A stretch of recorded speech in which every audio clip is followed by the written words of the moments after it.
The sun was setting behind the jagged peaks of Blackwood Mountains, painting the sky in streaks of orange and crimson. In the shadow of the cliffs, a small village lay quietly, seemingly untouched by the chaos that was brewing. But inside the tiny wooden tavern at the edge of town, chaos had already taken root. Rafe, a man in his mid-30s with calloused hands and a face weathered by years of living off the mountains, stood at the edge of the tavern. His sharp eyes scanned the room as the crowd roared and jeered. In the center, a drunken man, red-faced and stumbling, pointed a shaking finger at a young girl. "She's deaf, take her," the man bellowed, his voice thick with liquor. The crowd laughed cruelly, some jeering, others shifting nervously, unsure whether to intervene. The girl, barely 14, stood frozen in the middle of the room. Her eyes were wide, glimmering with fear. Her hands clutched a small satchel, her only possession of value. Her name was Alara. She had been born deaf, but her eyes spoke volumes, every subtle movement, every flicker of expression conveyed her fear and confusion. Rafe took a deep breath, stepping closer. He wasn't a man given to public speeches or heroics. He had lived alone in the mountains for years, hunting, surviving, keeping to himself. But something about Alara's wide, scared eyes struck a chord deep inside him. The drunk father, Alara's own father, had been forced into a life of hardship and poor choices. When his wife had died during childbirth, he had turned to the bottle, losing not only his dignity but also his sense of right and wrong. Tonight, he was a man possessed, drunk with anger and resentment, blaming his daughter for some imagined slight. "Take her. She's no use to anyone here," he slurred again, waving a rusted dagger in her direction. Rafe felt a surge of anger. He stepped forward, the tavern falling silent as the presence of the mountain man commanded attention. His voice was low but steady. "I know you can hear me," Rafe whispered, leaning slightly toward Alara. His eyes locked onto hers.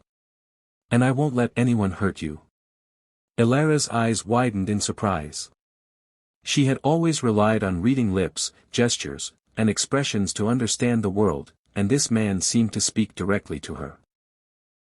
Though she couldn't hear his words, she felt the intention behind them, the promise of protection. The drunk father laughed bitterly, spinning toward Rafe. "And who are you to meddle in my business, mountain man? You think you can stop me?" Rafe's hand hovered near the hilt of his hunting knife. His life in the mountains had taught him patience, precision, and silence. Tonight, those skills were necessary more than ever. "I'm just a man," he said softly, "who won't let another innocent life be destroyed by greed and drunken rage." The crowd shifted uneasily. The tavern was full of rough men, men used to settling scores with fists and knives. But something in Rafe's calm determination made them hesitate. The father took another staggering step forward. "You don't understand, she's cursed, brings nothing but trouble." Alara flinched, instinctively shrinking back. Rafe moved closer, lifting his hand slightly. He gestured toward her satchel. She understood immediately, he wanted her to hand it over. Carefully, Alara stepped forward and placed the bag in his hands. Rafe nodded, signaling for her to follow him. "Keep your eyes on me, and don't be afraid," he signed quickly with his fingers, the universal gestures of survival he had picked up from travelers passing through the mountains. The father's eyes blazed with anger. "You can't take her. She's mine." "I don't want her, not really," the father muttered, his voice shaking. "But the world will see her as a burden. And I can't stand seeing it." He collapsed onto the bench, sobbing. Rafe ignored him. He led Alara through the back door, out into the crisp mountain air. The sun had dipped behind the peaks, leaving a sliver of golden light reflecting off the river that cut through the valley. The cold night air brushed against their skin, a reminder that safety was a journey, not a place. "Don't worry," Rafe whispered again, signing as he went. "I'll keep you safe until we find somewhere you belong." Alara's lips trembled, a silent nod forming. She trusted him, and in a world that had often overlooked her because of her deafness, this trust was powerful. They walked silently, the crunch of leaves and gravel underfoot the only sound. Rafe had been living in the mountains for years, knowing every path, every hidden crevice. He guided Alara to a secluded cave near the river, a place he had once used as a hunting shelter. Inside, a small fire crackled, providing warmth. Rafe sat across from Alara, his eyes scanning her face, ensuring she was unharmed. "Here, you can rest," he signed. "No one can reach you here." Alara finally allowed herself to exhale, the tension in her shoulders easing. She pulled out a small sketchbook from her satchel, flipping through pages filled with drawings of the world as she saw it. Rafe watched silently, admiring the intricate details. Despite the challenges she faced, her spirit had remained strong, her creativity unbroken.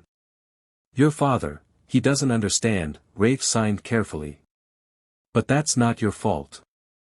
You're stronger than he is." Alara's eyes glistened, and for the first time that night, she smiled, a tiny, fragile smile, but one full of hope. Over the next few days, Rafe taught Alara how to navigate the mountains safely. He showed her which paths to take, how to read the signs of the forest, and how to listen with her eyes and hands instead of ears.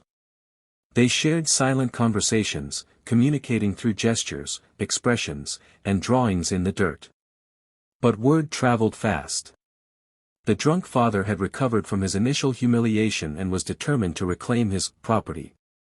A band of men tracked Rafe and Alara to the cave, their intentions clear. One evening, as the sky darkened and shadows stretched long across the mountains, the father and his men appeared at the edge of the clearing. Rafe and Alara were ready. "I warned you," Rafe signed, holding his knife but keeping his stance defensive. "Leave now, or you'll regret it." The father sneered, stepping forward. But Rafe's gaze met his, unyielding, unwavering. "She hears more than you think," Rafe whispered aloud, not just to the men but to the father himself. "And tonight, you'll see it." Alara raised her hand and pointed toward the path behind the attackers. With a quick, fluid motion, Rafe understood. She had seen an opening, a way to escape. In perfect synchronization, they moved, disappearing into the trees with a speed that startled their pursuers. The father cursed and stumbled after them, but the mountains were Rafe's domain. Every rock, every tree, every shadow was an ally. Soon, the father and his men were lost, defeated not by violence, but by the cunning and unity of a man and a girl who refused to be broken. By dawn, they reached a small village in the neighboring valley. Here, Rafe had contacts, people who understood the struggles of the marginalized and the misunderstood. They welcomed Alara with warmth, offering her safety and a place to learn and grow. Rafe stayed only long enough to ensure she was settled. He knelt down, meeting her eyes. "You're safe now," he signed. "And you're not alone anymore." Alara smiled, the first genuine smile since that terrible night. She reached out, taking his hand. For a moment, words were unnecessary. They had communicated without them, had survived without them, and had proven that even in a harsh world, understanding could transcend sound. As Rafe disappeared back into the mountains, he looked back one last time. The girl, once considered a burden and silenced by circumstance, now held her own voice in the language of courage and resilience. And in that moment, the mountain man knew, some battles weren't won with swords or fists, but with belief in the unspoken strength of the human spirit.